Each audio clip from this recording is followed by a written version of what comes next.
Go.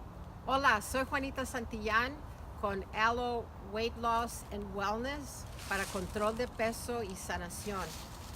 El consejo, sugerencia del sábado. Aquí estamos en un bosque haciendo ejercicios. ¿Qué tipo de ejercicio puedes hacer en un bosque? Pues el bosque te va a dar todo ese oxígeno. ¿Qué es lo que más requiere la célula del cuerpo? El cuerpo necesita oxígeno, pero oxígeno limpio. Y aquí tienes alrededor un bosque bellísimo con las hojas de diferentes colores que están ahora en el otoño, se han secado, comienzan a caer.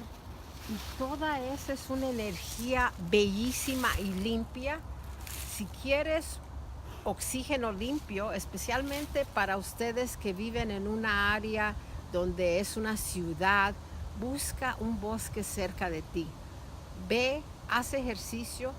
Lo primero que vamos a hacer en este bosque, claro, es caminar, mover ese cuerpo, porque moviendo el cuerpo vamos a desintoxicar todo lo que tenemos retenido.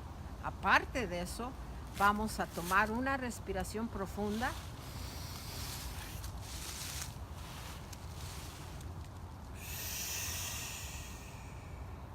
Cuando tomas esa respiración profunda y lo detienes, estás respirando un oxígeno limpio que va entrando en el pulmón y va entrando a todo el cuerpo. Todo ese oxígeno limpio limpiando esas células para que tú puedas mejorar tu salud. Busca tu bosque cerca de ti y aquí nos vemos en la próxima.